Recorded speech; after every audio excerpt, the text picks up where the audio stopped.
Welcome po sa programang nagtataguyod ng serbisyong may puso. Approve! Anumang gawang mabuti, dapat bigyang papuri sino ka man o anong organisasyon yan. Mapapribado po o sa gobyerno kung kailangang bigyan ng pagkilala, syempre, approve po kami dyan. Ngayon ay araw ng Sabado, March 7, 2026.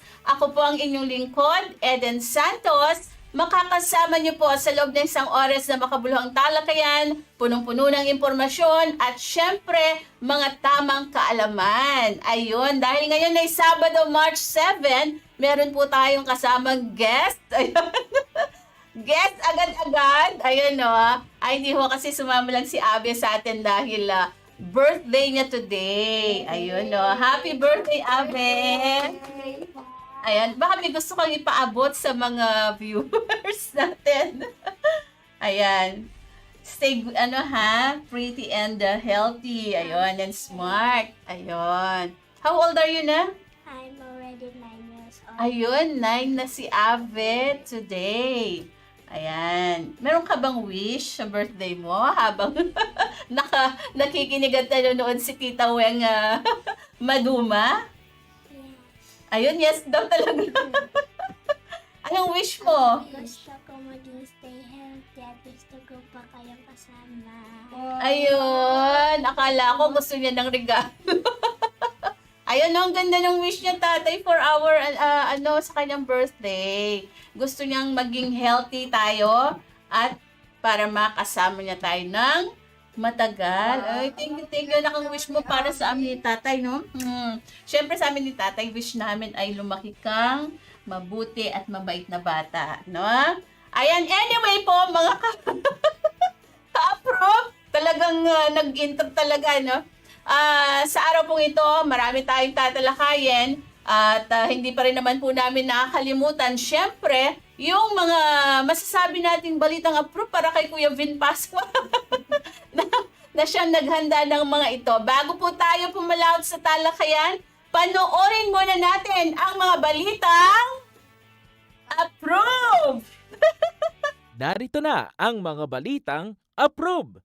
Sa harap ng inaasang pagtaas ng presyo ng langis, inihain ni Senador Erwin Tulfo ang Senate Bill number 1935 na layong amyandahan ng ilang bahagi ng National Revenue Code. Sa ilalim nito, otomatikong sususpindihin ang ipinapataw na excise tax at 12% na value-added tax sa mga produktong petrolyo sa oras na pumalo sa $80 per barrel ang presyo ng langis sa world market. Malaki raw ang maitutulong nito sa lahat ng sektor at mga ordinaryong mamamayan upang maibsan ang bigat ng gastusin sa oras na magkaroon ng krisis sa langis dahil sa nagpapatuloy na gulo sa Middle East. Suportado ng mga business group ang panukalang 4-day work week para sa mga empleyado ng gobyerno, pero binigyang diin ang masusing pag-aaral para sa iba't ibang sektor. Ayon kay Federation of Philippine Industries Chairperson Elizabeth Lee, ang pagiging bukas ng gobyerno na repasuhin ng alternative work arrangements ay sumasalamin sa pagiging forward-looking governance, lalo't may pangamba sa seguridad sa enerhiya dahil sa tensyon sa gitnang silangan. Una nito, ipatutupad na simula sa Lunes ang 4-day work week sa mga tanggapan ng gobyerno na nasa ilalim ng executive branch. Opisyal nang nagbukas ang konseho ng 35th ASEAN Socio-Cultural Community sa Makati City. Dumalo ang mga kinatuan ng 10 member states ng ASEAN at bilang chairship ng ASEAN ngayong taon, pinangunahan ng Pilipinas ang pagsusulong ng RISE agenda na nakapokus sa 4 na strategic priorities. Ayun, naku, simula pala sa Lunes yung 4-day work week sa mga government offices. At ito'y suportado ng mga negosyante. Kung dapat kasi matagal nang may mga nagpapanukala nito, 'di ba, na gawing 4 na araw yung pasok ng trabaho, hindi ba? Lalo nung panahon ng COVID, may mga nagsuggest na ng ganito. Kung nagtuloy-tuloy lamang sana at napag-aralang mabuti yan, baka pwede naman, di ba? At least yung mga ibang mga trabaho gaya ng sa mga call center, di ba, yung mga BPOs, may kadalasan yung iba may mga sa bahay lang din talaga no, yung kanilang trabaho, hindi sila pumapasok. Minsan isang beses sa isang linggo may mga ganung arrangement ano po. So kung sa mga private companies, mga negosyante ay okay sa kanila to, siguro pwede rin na makasama. Pero sa Taiwan huwag kang umasa. Huwag kang umasa na tayo ay maging 4 days. Dahil hindi pwede. Pwede nga lang di ba? 24 hours a day. No? Ang ating, kasi talagang tuloy-tuloy ang dapat na pagbibigay ng mga balita, mga kaganapan, sa ating mga kababayan para lagi silang updated.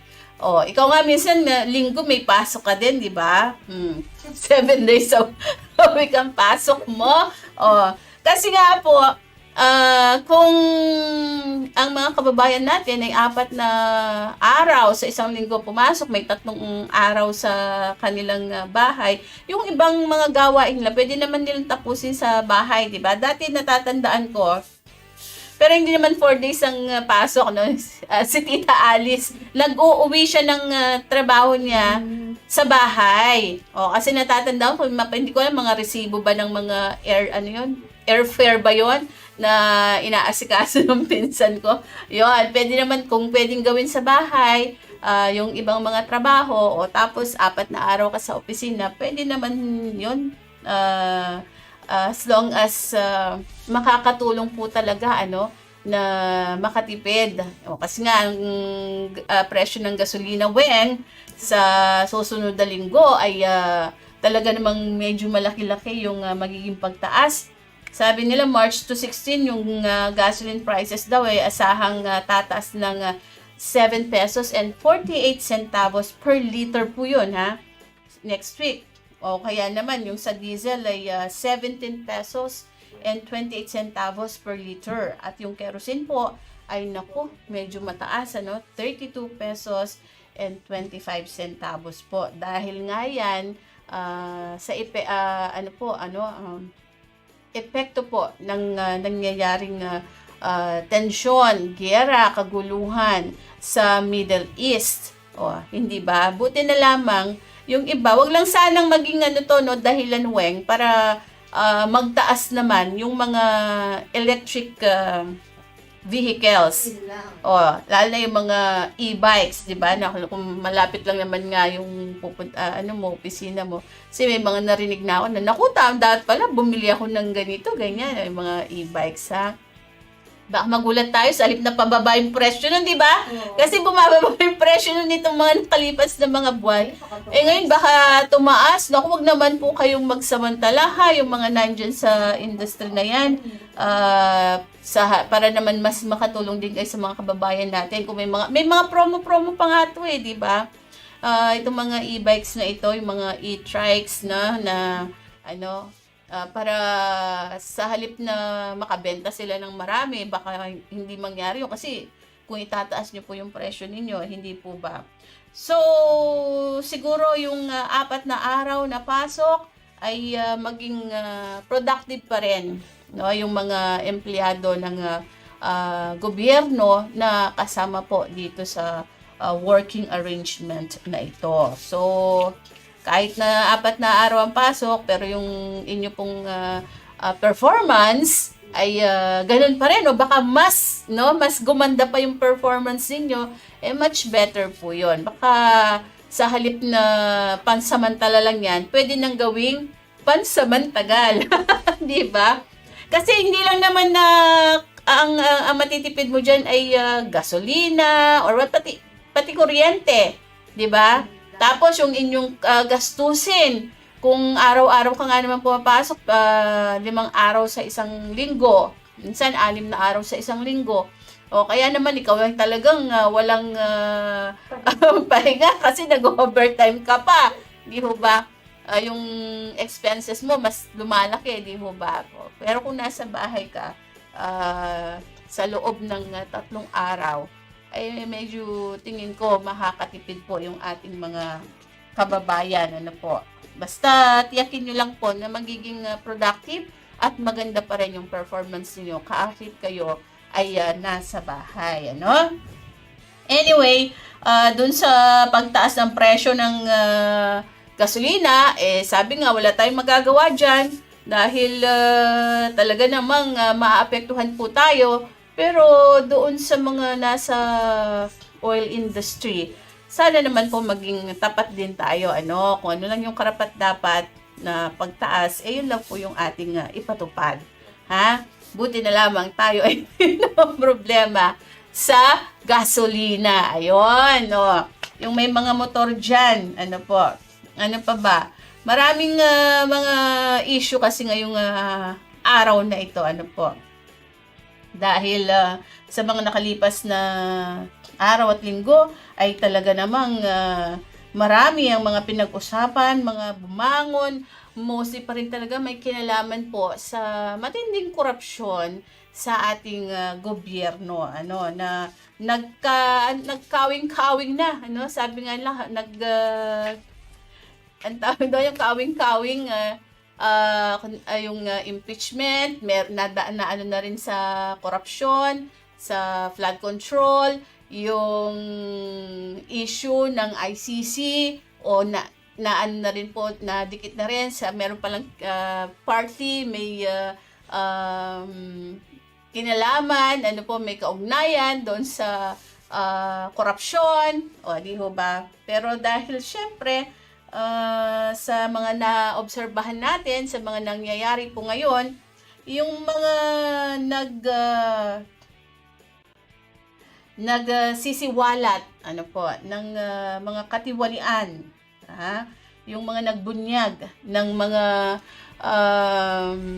korupsyon, no, na sa kanilang paningin obserbasyon, sa kanilang nakita, sa kanilang pagkakaalam, later lang silang lumabas dahil na-realize nila at pagtanto nila na yun palang mga mali-maleta na yon ay mali-maletang pera, no po, na kanilang sinasabi ay may kaugnayan sa flood control anomaly, ano po, na itong mga mali-maletang pera na ito ay may kaugnayan o di umano batay doon sa kanilang mga nilagdaang salaysay, ano po, yung kanilang joint affidavit, may kinalaman yung mga ibang mga politiko. Ano po, dahil sila yung nahatiran na itong mga politiko na ito, no, sila din yung itinuturo nung iba pang mga sangkot, no po, dito sa maanomalyang flood control part. So talagang nagkawing-kawing na no po, napakalawak na ng narating, ano po, nitong flood control projects na laging sinasabi po ng Malacanang ay mismong si Pangulong Ferdinand Marcos pa nga, ano po, ang nagbunyag at nagpaimbestiga. Yan po yung naratibo ng administrasyon, ano po. Ang sabi naman nung iba, siya yung may kinalaman dahil hindi naman lalabas itong mga pondong ito kung wala siyang go signal, wala siyang permiso, kasi siya nga po yung lumalagda ng budget ng ating gobyerno, ano po, yun. So talagang paano naman siya napadikit sa impeachment ni Vice President Sara Duterte dahil sabi dun sa affidavit, may mga kongresista ang tumanggap ng maleta, no, mga maleta na i-deliver, ano po, at syempre dininay naman nung iba, hindi ba, yung mga nasa listahan. At ang problema lang, hindi tuloy masuri, mabusisi, matingnan mabuti kung totoo ba itong mga sinasabi doon sa affidavit ng mga dating sundalo. Dahil sa halip na imbestigahan ng Senado, ng Kamara, kagaya nung ginawa nila doon sa mga contractor, di ba? Doon sa mga pinatawag nila, doon sa Senate Blue Ribbon Committee, o bakit yung Quadcom ng Kongreso, hindi rin sila magsagawa ng investigasyon, ano po, na para malaman ang katotohanan dito sa mga aligasyong ito, sa mga sinasabi nila, sa mga paratang, ano po, dahil lalo na't ang pangunahin pong kasama dyan na tinutukoy nila ay ang ama ng ating bansa, hindi ba? Si Pangulong Marcos, ang miyembro ng kanyang pamilya, ano po, mga kongresista, may mga binanggit na mga senador, di ba? Sa halip na imbestigahan, ang ginagawa kasi nila ngayon ay sila yung kinakasuhan, di ba? So, parang in a way, pagka ikaw ay may nalalaman na anomalya, ang magiging nasa isip ngayon nung ating mga kababayan, sa halip na magbunyag, they will keep silent na lang, di ba? Tatahimik na lang sila kasi sila pa yung mapapahamak eh. No, tumatango yung ating gwapong-gwapong cameraman dito. Sumasang-ayon si Kuya. Tama ba? Ikaw ba pag kami nalaman kang katiwalian, ikaw mismo nakasaksi, sa nakita mong nangyayari ngayon sa ating gobyerno, kung sino pa yung nagsisiwalat, siya yung kinakasuhan, susumbong ka ba? Magsasalita ka ba? Lalantad ka ba? O, hindi siya makasagot. Ibig sabihin, parang in a way, ikaw ang mga nasa gobyerno na natin ngayon na dapat sana sila yung matakbuhan, no, mapagsumbungan, mapagsabihan ng mga anomalyang nalalaman ng ating mga kababayan, magdadalawang isip na ngayon. Ano po? Buti na lang hindi si Pangulong Marcos, buti na hindi kinasuhan si Pangulong Marcos, nagbunyag siya ng nagbunyag siya ng anomalya. Mahiya naman kayo, sabi niya, di ba? Mahiya naman kayo. O, siya ang nagbunyag pero hindi siya kinasuhan. Itong mga nagbunyag na ito, itong mga nagsasabi, para sana nalaman ng taong bayan po, na totoo ba o hindi yung kanilang mga affidavit, yung kanilang mga sinasabi, ba't hindi ho natin imbestigahan, no? Bakit naman yung may kaso't nakakulong dahil sa kasong kidnapping, ginagawa po nyo pa nga pong testigo, di ba? Witness dito sa impeachment against Vice President Sara Duterte. O, itong mga ito, 18 po ito na pwede namang suriin yung kanilang mga statement, yung kanilang mga pahayag. Na-file na rin naman sa Ombudsman. Bakit hindi natin nabigyan ng pagkakataong magsalita sila at ihayag doon po sa investigasyon ng Senado o kaya dito sa Kongreso kung ayaw nang tingnan ng isang magiting na senador na hinahangaan ko noon. Hinahangaan ko noon. Ano po? Dahil na-cover naman natin yan si Senator Lacson. Anyway, ito pong mga nangyayari ngayon sa ating bansa ay magkakaugnay na. O nabanggit natin sa ICC, bakit naman nagkaroon din ng kaugnayan? Dahil sabi nga din po nitong mga ex-Marines, sabi nga wala namang ex-Marines daw pagka sa pero dahil wala na sila sa serbisyo, sa mga dating sundalo, ay nag-deliver din sila ng maleta na may lamang pera. Sabi po nila sa kanilang salaysay na nakita nila yung dalawang investigator ng ICC nakipag-meeting, nakipagpulong kay dating Senator Antonio Trillanes IV na dati rin once upon a time ay hindi naman talagang bumilib or itong pero kahit pa paano, matapang pala itong mga to, kasi na-cover din natin yung mga yan yung mga Magdalo. Ayan. yung halos hindi kami makakain ng tama sa oras dahil sa kailangan mo sumunod sa kanila. Yung tipong ilusot mo na yung ulo mo doon sa mga siwang ng mga para lang makuhanan mo sila ng video papunta sa Makati RTC. Ayan. Ano po. So may mga once upon a time ay hinangaan din natin itong mga sundalong ito, no? Lang mga kasamahan ni former Senator Trillanes. Dahil akala natin talagang laban talaga sila sa korupsyon. Ano po. Na nakipag-meeting kasama si Ombudsman Boying Rimulya na once upon a time din na hinangaan din natin ito Kasi sa Congress ng mga yan, no? Kabilang yan sa mga magagaling na mga kongresista pagka nagsasalita yan sa plenaryo Ano po.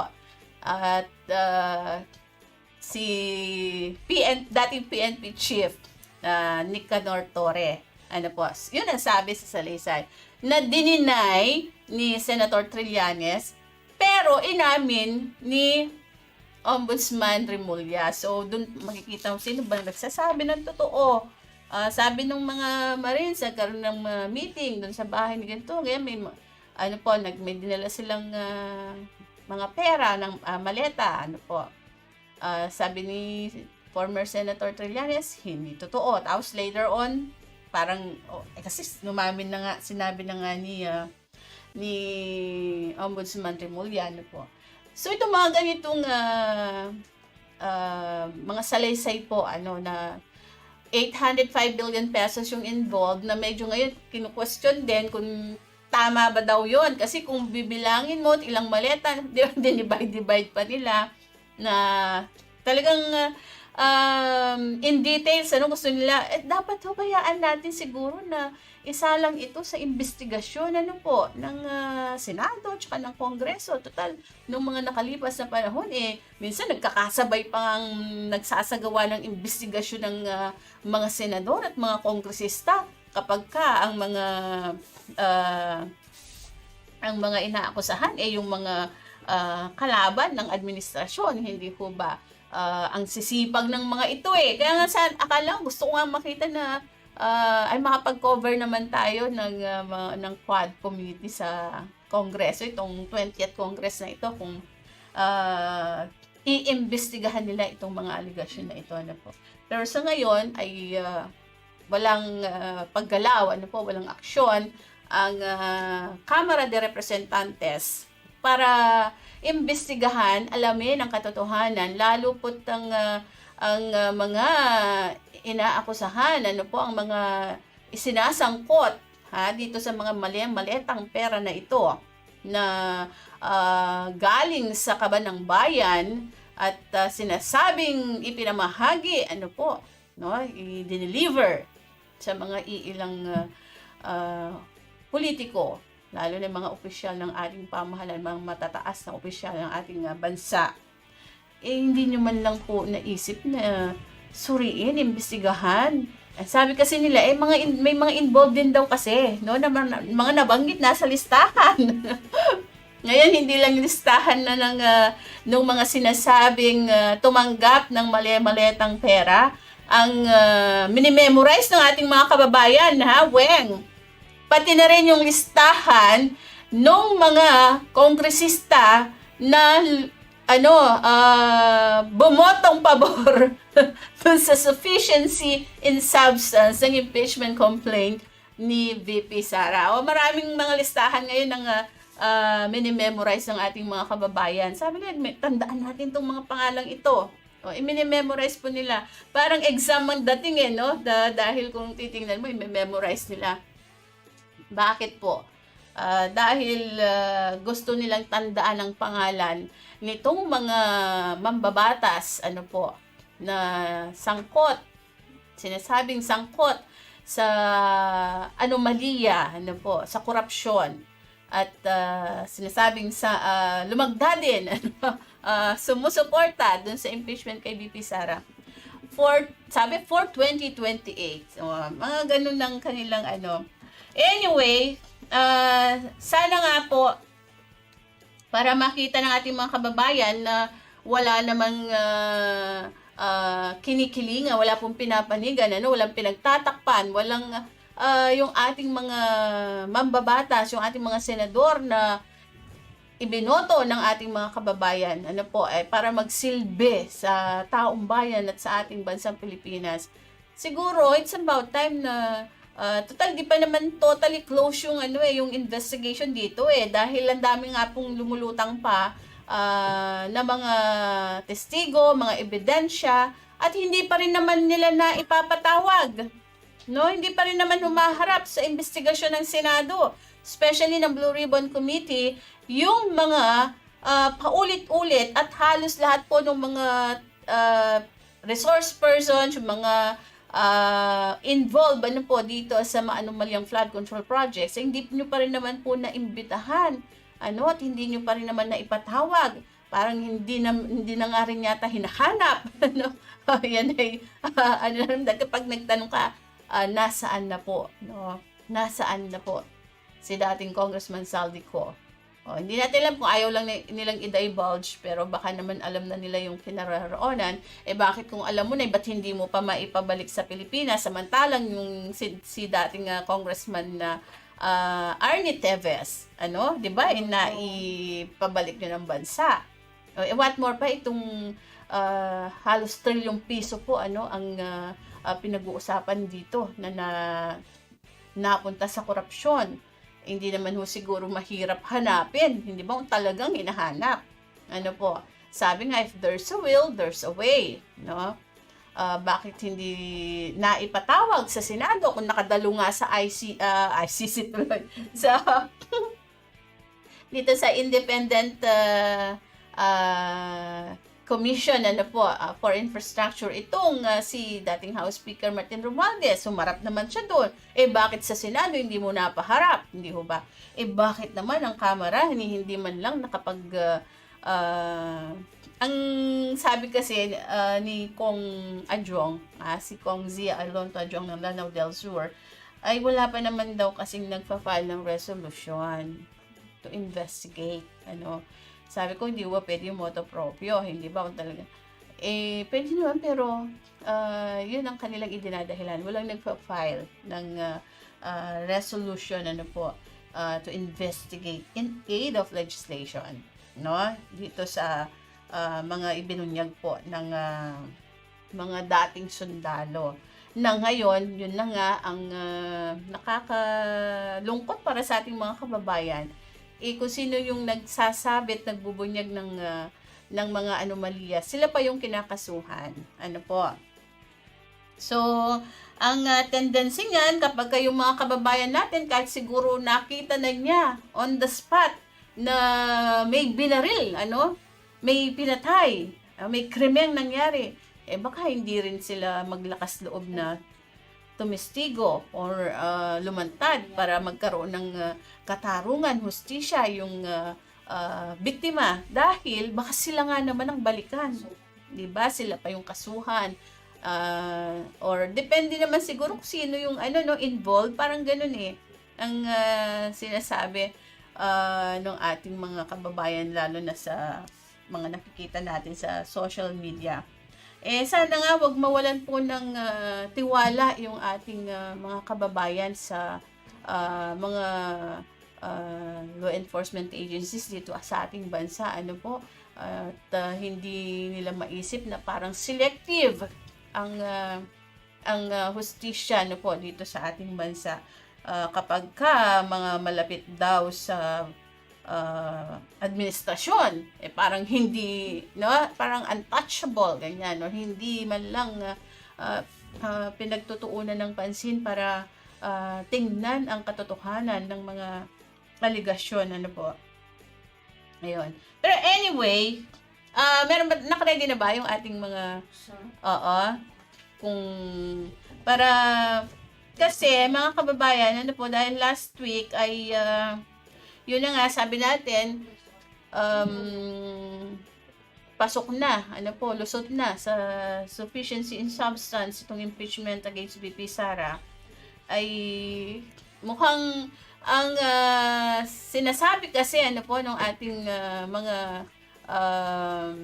nagsusulong ng impeachment, pati yung mga complainant, mga endorsers, at yung mga kongresista na miyembro ng House Justice Committee, hindi raw kasi sinasagot ng Vice Presidente yung mga aligasyon, yung mga akusasyon laban sa kanya. Okay na so eto may mga ilang portion lang tayo na ibabahagi po sa ating mga kababayan na lumabas naman doon yung interview niya kay BP Sara regarding dito sa mga aligasyon laban sa kanya. Kaya po itong impeachment ay talaga namang kahit na nung 19 Congress ay diniklarang unconstitutional, ngayon nag-file ulit against Vice President dahil hindi naman daw po kasi nabigyan ng tugon sagot yung mga reklamo noon, at ang sinasabi lang naman na unconstitutional ng Supreme Court yung technicalidad lang naman yung doon. Okay na. Ito po, panoorin lang po muna natin ang ilang bahagi ng interview kay Vice President Sara Duterte. Oo. Isa pa yan, no? Merong members ng House of Representatives na nagsabi ng unexplained wealth. Na tinatanong ko lagi, ituro mo sa akin, saan dyan ang unexplained? Kasi pag sinabi mong unexplained, hindi mapaliwanag, diba? Papaliwanag kung paano yan pumasok dyan sa salin mo. Wala man sinasabi lang nila, may unexplained wealth siya. At saka yung salin, kasama yung asawa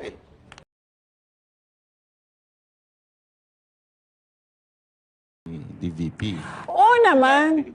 Oo, nagtatrabaho yung asawa ko. Yun ngang isang member ng Committee of Justice, may utang niya na 8 million sa asawa ko.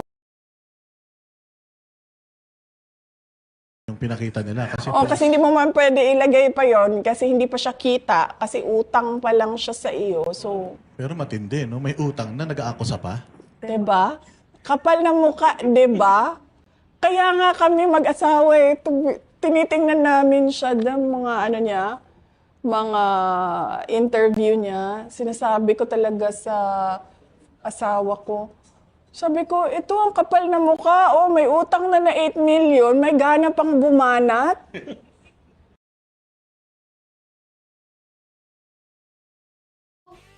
Ayun, yung issue ng SALN, yung kanyang sinasabing pag-amass ng kanyang yaman, dahil yun po ay na-discuss, napag-usapan kasama doon sa allegations po sa impeachment against VP Sara, na sinasabi nung 2008 ba ang binabanggit na ang kanyang nakalagay po sa SALN ay 18 million pesos according to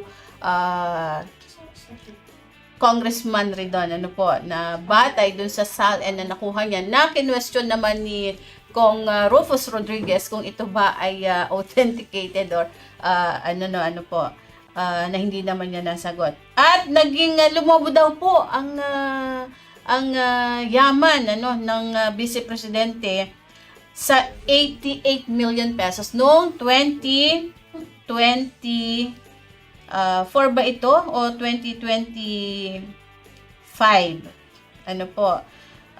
May binabanggit after 16 years.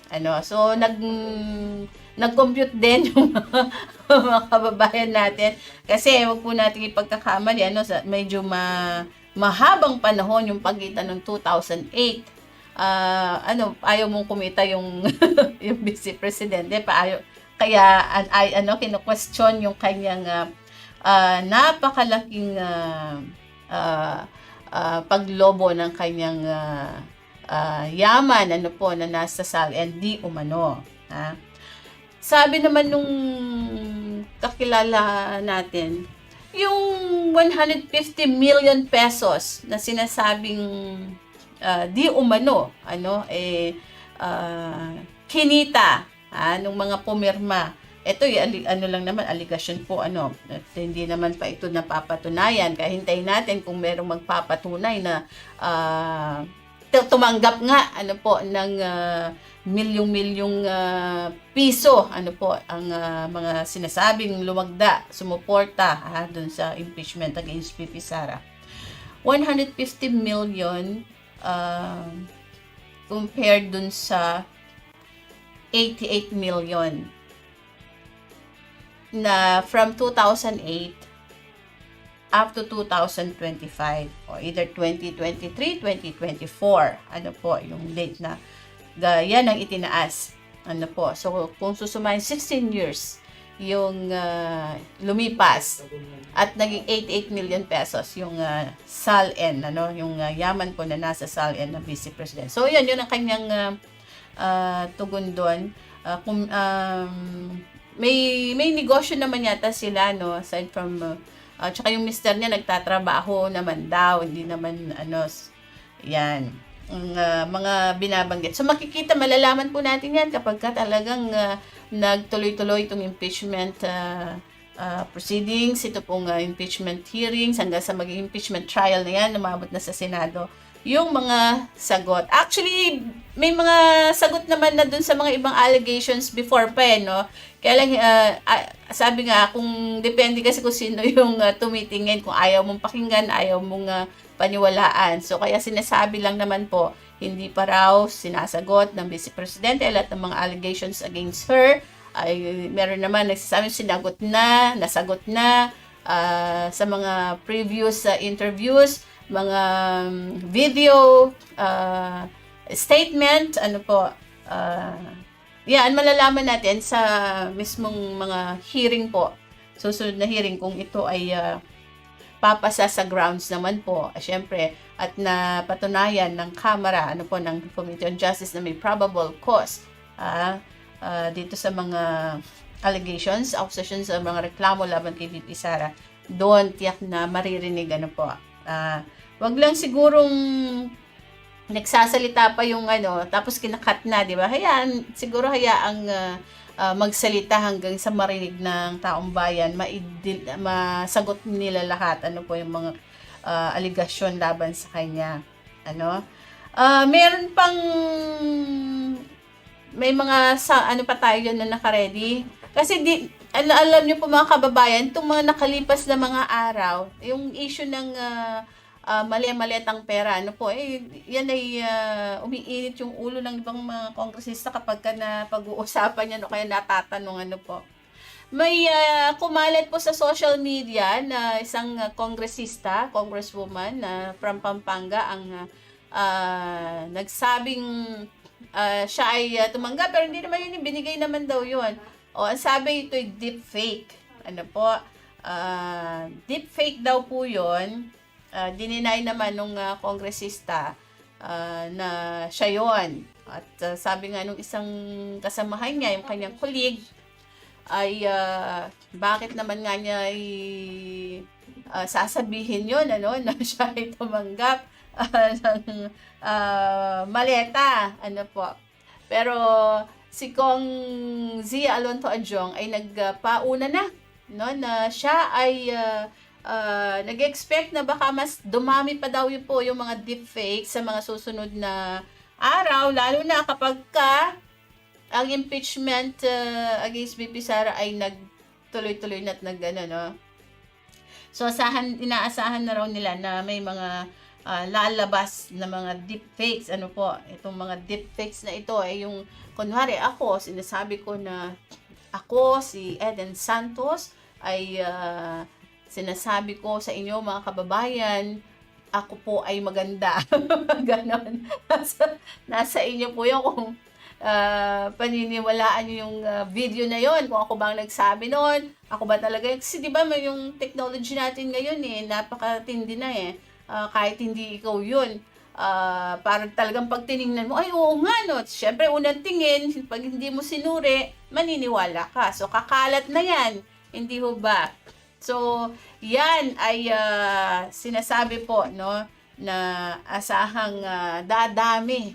Yung mga, kasi nga, minsan yung sino ba may mga nagrereklamo na yung mga sinabi nila na nung pang-una hanggang ngayon, inedit-edit, tapos sama-sama. So, naiba yung ibig sabihin, no po. Kaya tayo mga kababayan ay maging mapanuri po tayo. Ano? So hanggat hindi pa naka-ready yung ating video, naku, mag-break muna tayo, Weng, ano?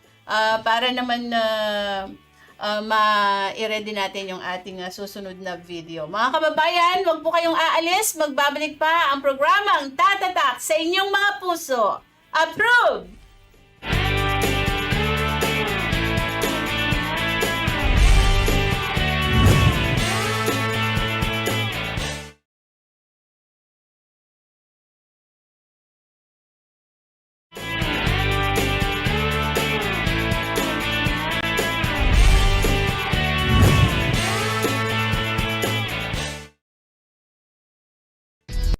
Aksyon OFW is brought to you by Ask OFW, programang maaasahan, may paninindigan para sa kapakanan ng mga OFW.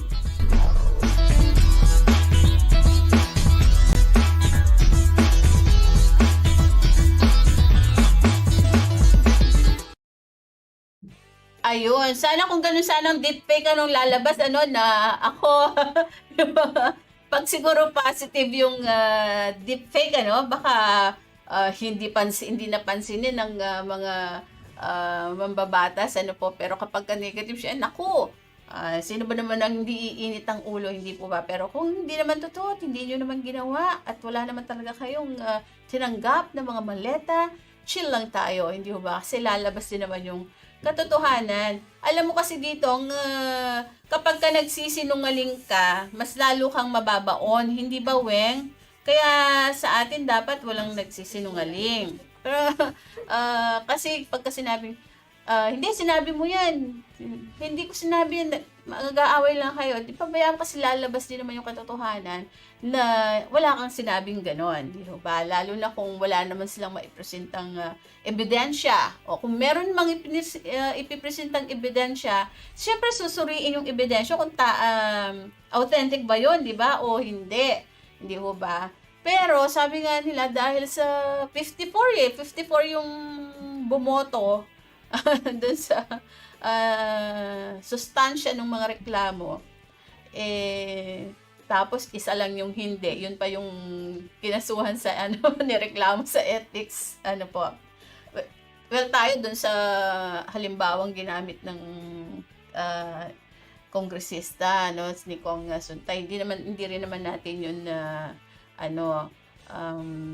sinusuportan. Dapat talaga hindi ganun ng kanyang naging halimbawa para hindi siya na batikos, po. Marami namang pwedeng gamiting halimbawa.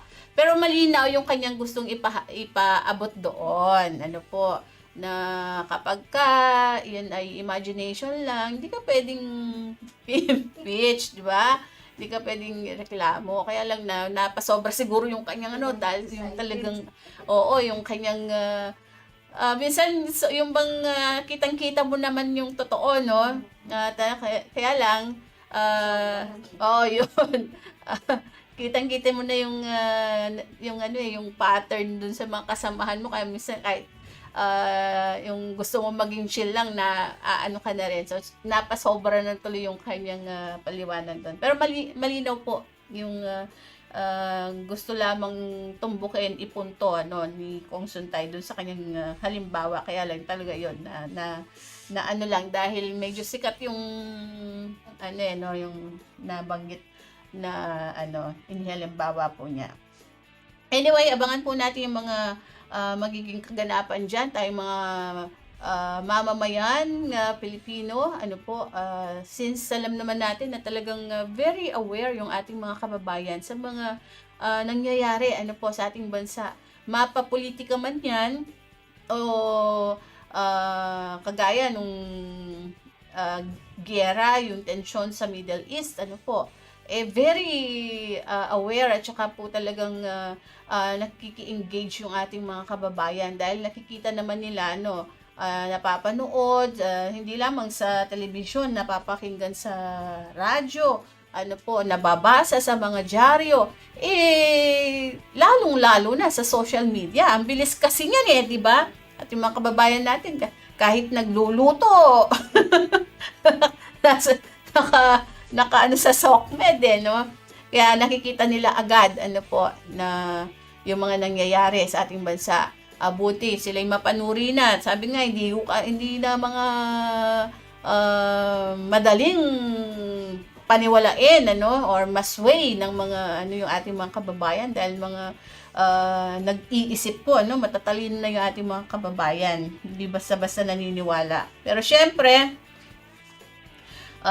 itong kapag ang mga lumalabas, kagaya niyan, yung sa Middle East, hindi naman natin maitatanggi siguro, 'di ba? Na napanood din ng marami nating kababayan kung ano ang plano ng administrasyong Marcos, kung meron man po, para matulungan, mailikas, ma-repatriate yung ating mga kababayan diyan sa mga lugar po na talaga namang alam mo yon yung nakikita nila sa ere yung mga missiles ganyan. Oo, na kala mo parang fireworks sabi nila at kasaba yung bawat sinabi ng Pangulo, sinasagot din agad ng mga OFW. Gaya nung sinabi na meron daw shelter, bomb shelter na pwedeng takbuhan, ito yung magligtas. Nagtatanong yung mga kababayan na, tinanong nung kakilala ko sa Congress, kinumusta, meron sabi nung, wala namang ganyan, hindi nga daw nila alam na may ganun pala na sinasabi, wala naman daw doon. Yun namang ayaw umuwi, na sinasabi, bakit nyo pipiliting umuwi? Ayaw ngang umuwi. Na yung mga kababayan natin, kasi nga ang unang sa isip ng mga kababayan natin, yung mga ilan na ayaw umuwi, pag uwi nila dito, anong gagawin nga naman po nila daw, di ba? Wala naman silang maging hanap buhay. Ang inihahanda nung nakita ko sa DTI parang pautang, pauutangin ng magkano ba? 20,000, 30,000 hanggang sa 1,000,000 ba? Yung pampuhunan sa negosyo, paano nila babayaran?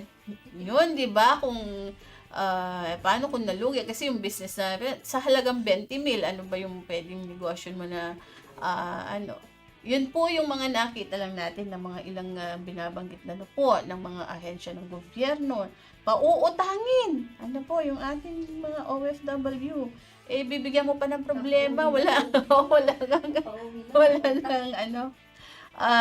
yung mga na-repatriate may umuwi, di ba? May mga na umuwi na. Ilan? 199. Sabi nila hindi naman daw lahat OFW yon. Oo, yung iba pang pamilya. Oo. Parang ilan ang na-stranded na mga mga opisyal ng LGUs, may sabi naman ni Secretary John Vic Remulla, may may approval yon. Oo. Meron yon. Lang kung kasama ba sila doon sa priority na mapauwi dito, kasi minsan may mga ganung issue Doon sa Senado, parang nagtanong si Senator Marcoleta sa DMW na kung ilan na yung na-repatriate. Kasi sabi meron daw mga 1,400 plus na mga OFW na pasabi na nag-request na makauwi, ma-repatriate. Parang March 6 yata, March 6, as of March 6, So, ilan na yung na-repatriate? Ang sabi doon sa Senado ay 60, 1,400 plus, 60 yung na-repatriate. Ang sinasabi ng mga ibang kababayan natin, so mga talagang naniniwala sa administrasyong Marcos. Siyempre, hindi naman natin mapipigilan yung mga kababayan natin na talagang believe kay PBBM. Ano daw magagawa kung ayaw magsiuwian? yung pong mga ayaw umuwi, okay lang po yun kasi desisyon nila. Pero yung nagpa-request na 1,400 plus na gusto pong magpa-repatriate, 60 yung na-repatriate. Yun po ang sabi ng DMW, hindi ho ba? Malinaw naman yung sagot. Paano yung 1,300 plus, no? Na nag-request din. Kasi hindi naman daw pwedeng paliparin yung eroplano, sabi ng mga kababayan din natin kasi sila naman sa SOCMED, di ba, no? Maraming trolls diyan no? Alam mo, lumipad yung eroplano, nagpapaulan ng mga missiles, bakit naiuwi yung 60? Di ba? Ba't naiuwi yung 60? Ba't may nakauwing 200 plus? No? Kung ang problema pala, baka tamaan ng missile na, pinag-uusapan din ho yan, pinaplano po yan, mga kababayan, na kapag meron kang, mga gustong ilikas, syempre, may timing din yun. Hindi naman sasabay mo doon sa nagpapaulan, hindi ho ng mga missile. Pero yun na nga, tanong lang, bakit nakapagpa-uwi ng 60? Kung ang sinasabi, paano mo pa-uwi, palilipar yung eroplano kung may mga, hindi ho ba? Ang doon ay, out of 1,400, 60 pa lang yung naipawi. That moment, doon sa March 6 na pagdinig sa Senado. So, ibig sabihin, ganun tayo kabagal, no? Yung gobyerno natin, yung ahensya na nakatutok dyan para matugunan yung ating mga kababayang OFW na pinagmamalaki ng administrasyong ito ng mga makabagong bayani ng bansa na sila yung halos nagpapagalaw at nakakatulong sa ating ekonomiya. Pero pagka doon pala may problema ng ganun, hindi natin halos matugunan yung kanilang pangailangan, halos di natin matulungan. Sa bagay, ang sabi kasi, ang problema daw ng gobyerno, walang lumilipad na eroplano. Doon sa yun ang nabasa natin at narinig din natin. Alam mo naman, di ba? Hindi, actually talagang mga binigay na mga solusyon, hindi ba, ng ating Pangulo doon sa kanyang press conference, medyo talagang mapapaisip yung ating mga kababayan at yung mga OFW, na halos sa SOCMED mo na nakikita yung kanila mismo, sila po ang nagbibigay ng kanilang pahayag sa mga naging tugon ng Pangulong Marcos doon sa kanyang press conference para matulungan yung mga nahiipit po doon sa giyera sa pagitan po ng Israel, Iran at ng US. Ayan. Medyo ngayon nag-aano ng konti ang Kasi yung mga kamag-anak natin diyan sa bahagi ng Dubai ay balik trabaho na raw sila. Nagtatrabaho na sila. Yun, buti na lang at maganda ang defense ng UAE daw. Di ba? Ni-intercept yung mga yung pinapaulan ng mga missile. Sa atin dito sa Pilipinas, ano ba yun? Ito, joke lang naman to. Nakita ko, wag na tayong, tayong killjoy. Kay Erlo Bringas ko nakita yung naghahanda. Yung mga poste ng yung, alam mo naman sa SOCMED, di ba? Katuwaan lang naman yan. Natawa naman ako. Erlo, natawa ako dun sa pinost mo na naghahanda yung ibang mga bansa. Ang Pilipinas din naghahanda. Di ba? Joke lang naman po yun. Anyway, ang bilis ng oras. Eto na naman tayo. Marami pang mga issue. Yung sa pagtaas ng kaso, no? Ng, ano ba yun? OSAIC ba yun? Na ano natin? Hinihintay kasi natin yung isa nating kababayan na ma-interview sana natin kaugnay nitong pagtaas ng kaso ng mga child abuse. Medyo syempre mga kabataan ng nagiging biktima po dito. alamin natin sa susunod na ito pong online sexual abuse and exploitation of children. May batas na pero siguro kailangan talagang yung implementation gawing maigting po para wala ng mga madadagdag pa sa mga kasong ito na ang ating mga kabataan ay nagiging biktima po ng online sexual abuse and exploitation. Lalo na lumabas yung isang yung kay sa foreigner, no? Grabe, ganun pala yung nangyayari. Anyway, happy birthday. Ano makalimutan ko. Hundo kanina. Talaga naman tumabi pa siya dito. Ayan. Happy birthday sa aming Princess Ave. Ayan. At kami naman ay nabagbagang damdamin. Natuwa naman kami ng tatay niya dahil yung kanyang wish. Di ba? Pang Miss Universe ba ang dating, no?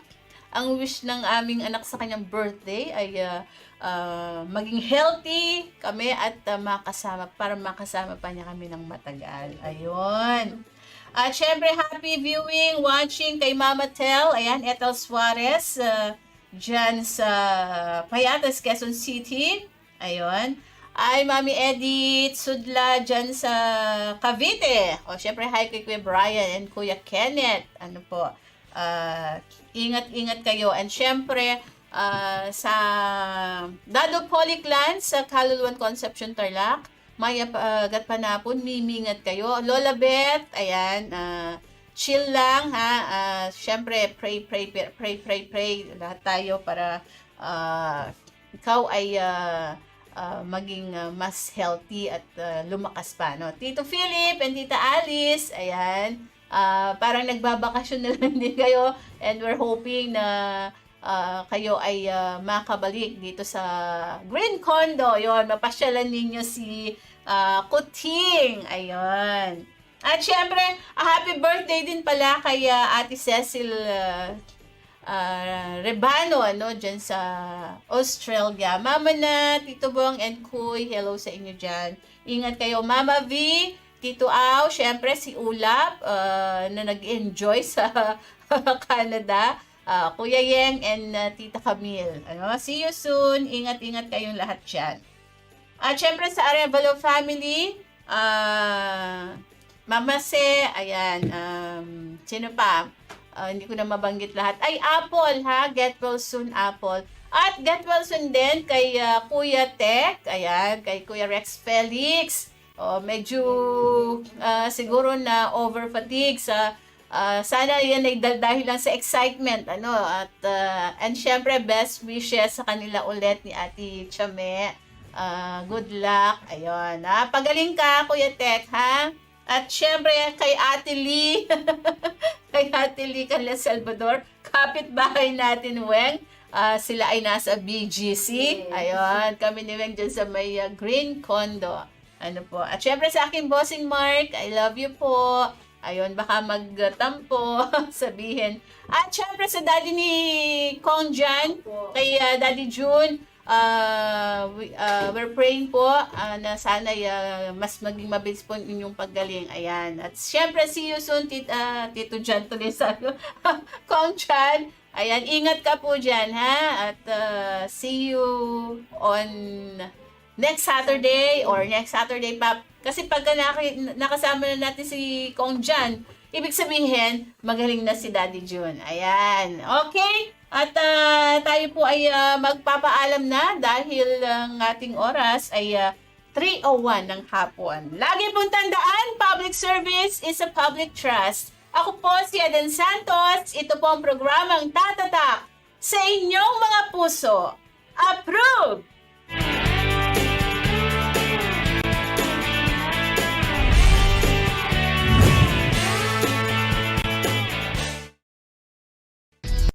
Aksyon OFW is brought to you by Ask OFW, programang maaasahan, may paninindigan para sa kapakanan ng mga OFW.